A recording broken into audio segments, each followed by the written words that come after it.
Assalamualaikum warahmatullahi wabarakatuh. Di sini saya akan menjelaskan hasil dari kerja kami, yaitu dengan judul penerapan jaringan syaraf tiruan untuk memprediksi tingkat pengangguran di Pulau Batam. Sebelum itu, saya akan memperkenalkan identitas kelompok saya dengan manajer proyek dan pengusul proyeknya itu ada Bapak Dodi Primaresda, SPD Mkom, dan anggota kelompok yaitu dengan saya sendiri, Regina Atiamaya Lianti, dan rekan-rekan saya ada Miranda, Shalom Anjani, Cici Novia, dan Arista Sitanggang. Selanjutnya itu ada deskripsi proyek. Jadi jaringan syaraf tiruan itu dengan algoritmanya adalah adaptasi dari cara kerja otak manusia dalam menyelesaikan suatu masalah dengan melakukan proses belajar melalui perubahan bobot sinapsisnya. JST mempunyai kemampuan untuk memberikan keputusan terhadap data yang telah dipelajari sebelumnya. Selanjutnya itu ada alur atau jalan jaringan syaraf tiruan untuk PBL kami, yaitu pertama pengumpulan data. Jadi kita harus mengumpulkan data sebelum proses. Data-datanya yaitu data pengangguran di Pulau Batam. Dan kedua ada transformasi data. Jadi data yang telah kita cari itu dalam bentuk desimal. Jadi kita harus mentransformasikan data menjadi data yang bisa dikenali oleh sigmoid binar. Dan yang ketiga ada arsitektur jaringan, menentukan jaringan jumlah unit neuron di layar masukan, di layar tersembunyi, dan di layar keluaran.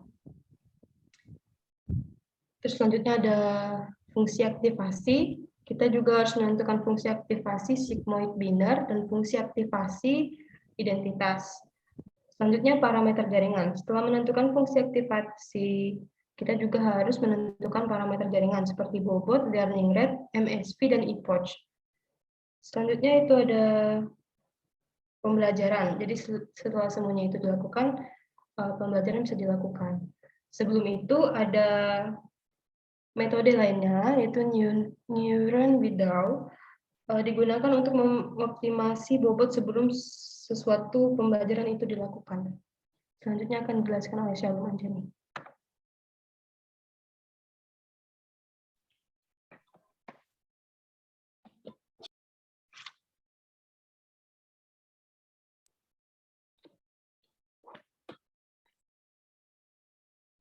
Fitur home di sini terdapat fitur login,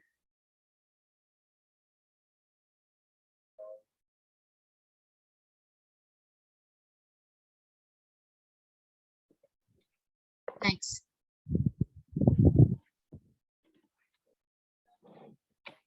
Fitur login, yaitu fitur ini digunakan hanya untuk admin yang mengolah data.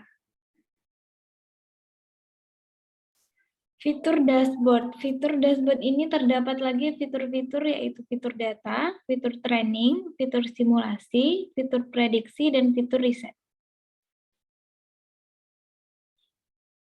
Fitur upload data. Fitur ini digunakan untuk data yang akan diprediksi. Sebelum masuk ke tahap selanjutnya, data dibagi menjadi dua, yaitu data pelatihan dan sisanya data pengujian.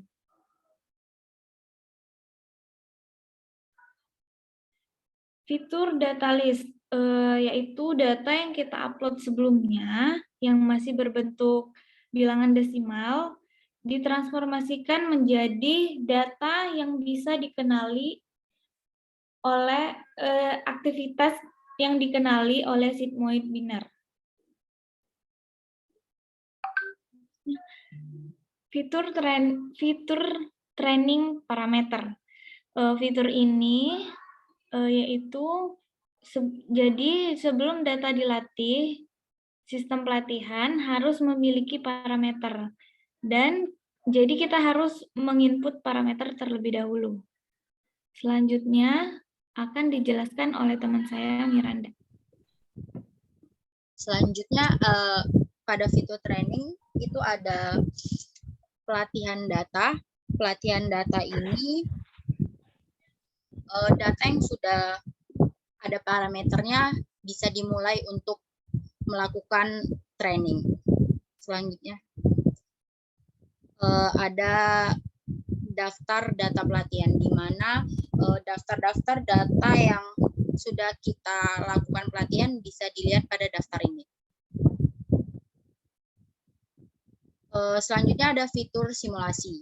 Dari data yang kan sudah melewati tahap training atau pelatihan data, kita mulai percobaan pada data yang sudah kita bagi, yaitu data pelatihan dan data pengujian.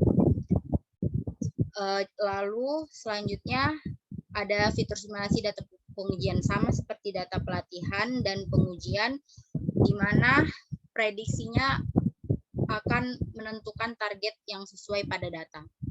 Selanjutnya akan dijelaskan oleh Cici. Fitur simulasi, semua simulasi yang dilakukan ada di fitur simulasi. Untuk daftar simulasi, yaitu ada berisi data pelatihan dan data pengujian yang sudah ada. Next. Selanjutnya ada fitur prediksi. Jika kita ingin memprediksi 1 tahun yang akan datang, maka kita menggunakan fitur prediksi. Next. Ada fitur riset. Fitur riset adalah fitur untuk menghapus semua data yang sudah ada dengan kode Bismillah.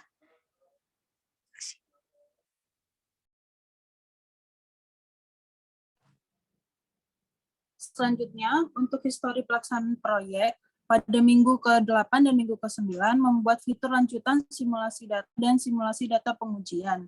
Membuat fitur lanjutan daftar simulasi, mencari dan mengumpulkan data yang diperlukan. Pada minggu ke-10, membuat fitur lanjutan prediksi, mencari dan mengumpulkan data yang diperlukan. Pada minggu ke-12, monitoring progres bersama Manpro, minggu ke-13 finishing, dan minggu ke-14 membuat luaran proyek. Selanjutnya, kendala dalam pengerjaan. Yang pertama, lumayan sulit dalam memahami konsep jaringan saraf tiruan dan rumus hasil untuk outputnya. Lalu lumayan sulit dalam pengimplementasian rumus kekodingan dan mencari data-data yang diperlukan. Selanjutnya, untuk pembagian kerja, Regina dan Miranda bertugas untuk membuat desain user interface, membuat fitur-fitur website, dan Shalom bertugas untuk membuat fitur website serta analisis kebutuhan. Cici dan Arista bertugas untuk mencari data yang diperlukan. Selanjutnya saya kembalikan ke moderator. Baiklah, mungkin itu saja yang bisa kami sampaikan dan jelaskan. Lebih dan kurang kami mohon maaf. Wassalamualaikum warahmatullahi wabarakatuh.